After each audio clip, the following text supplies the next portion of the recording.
Empires look permanent. They feel inevitable. They are neither.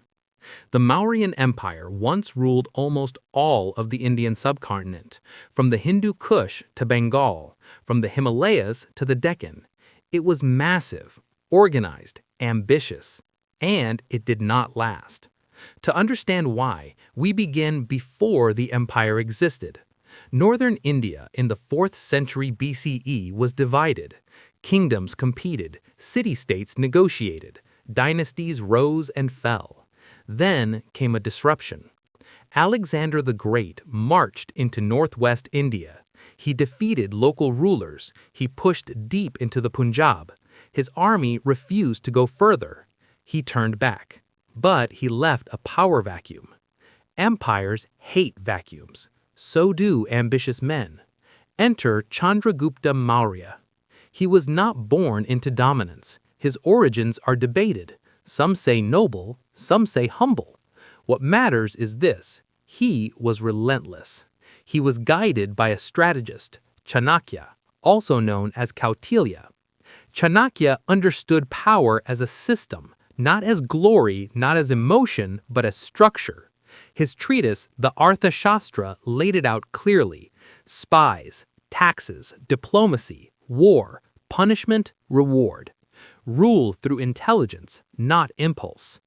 Chandragupta moved quickly. He seized territory in the northwest. He confronted the successors of Alexander. He defeated Seleucus I. The result was not just victory, it was negotiation, a marriage alliance, territorial exchange. Already the Mauryan method was visible: conquer when needed, compromise when useful. Soon the Nanda dynasty fell. Magadha was theirs. The core of northern India was unified. The Mauryan Empire was born. But conquest is the easy part. Administration is harder. Chandragupta built a centralized state. Provinces were governed by royal appointees, often members of the royal family. A bureaucracy collected taxes, standardized weights and measures, managed agriculture, regulated trade. Spies reported on officials. Officials reported on citizens. The empire did not run on inspiration, it ran on information. The capital, Pataliputra, was enormous, fortified, planned, impressive to foreign visitors. Greek envoys wrote about it. They described wooden walls, moats, order. This was not a loose confederation, it was a machine. After Chandragupta, Bindusara expanded further south. Details are scarce, but the empire grew. Then came Ashoka. At its height, under Ashoka, the Mauryan Empire covered most of the subcontinent. Only the far south remained outside direct control. It looked unstoppable. But large systems carry large risks. First problem: scale. The empire included many languages, many cultures, many traditions. Central authority stretched thin. Communication was slow. Orders took weeks to arrive. Second problem: succession. Empires depend on strong rulers, but strong rulers are not guaranteed. After Ashoka, leadership weakened. Names blur. Timelines shorten. Provincial governors grew ambitious. Local loyalties reasserted themselves. The empire shrank, quietly at first, then visibly. Finally, the last Mauryan ruler, Brihadratha, was assassinated by his own general. The Shunga dynasty replaced him. The Mauryan Empire ended. It did not collapse in a single battle. There was no dramatic final siege. It dissolved. This is how many empires end. Not with explosion, but erosion. The Mauryan achievement remains extraordinary. They unified vast territories. They built administrative systems ahead of their time. They connected regions through roads and governance. They demonstrated that the subcontinent could be ruled, at least temporarily, as one political unit. But they also demonstrated the limits of central power.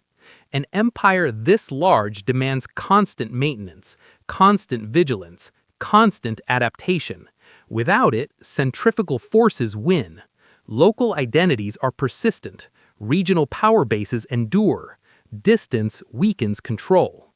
The Mauryans built pillars of stone, polished, inscribed, yet stone cannot prevent political fragmentation. In the end, the empire they built proved something subtle. Ruling almost all of India is possible. Keeping it is harder. The Mauryans solved the problem of conquest. They partially solved the problem of administration. They did not solve the problem of continuity. Their empire rose fast. It expanded fast. It governed effectively for a time. Then it thinned. The lesson is not that they failed. The lesson is that scale magnifies weakness. The bigger the structure, the more precise its balance must be. Chandragupta built the foundation. Chanakya designed the blueprint. Bindusara expanded the frame. Ashoka reshaped its purpose. But no system is self-sustaining forever. When strong leadership fades, when costs outpace benefits, when local powers sense freedom, the center loosens. History often celebrates the rise, it rarely studies the maintenance. The Mauryan Empire forces us to look at both. How do you unite diversity without crushing it? How do you collect taxes without provoking revolt? How do you enforce authority across mountains and forests? How do you guarantee competent heirs? These questions remain modern. The Mauryans answered some, they left others unresolved. Their empire lasted little more than 150 years, short by some standards, long by others. But its influence endured. Later rulers would look back at it as precedent, as proof that large-scale unity was achievable. The idea survived even when the structure did not. And that may be their quiet legacy. Not permanence, but possibility. The Mauryan Empire ruled almost all of India, and still lost it.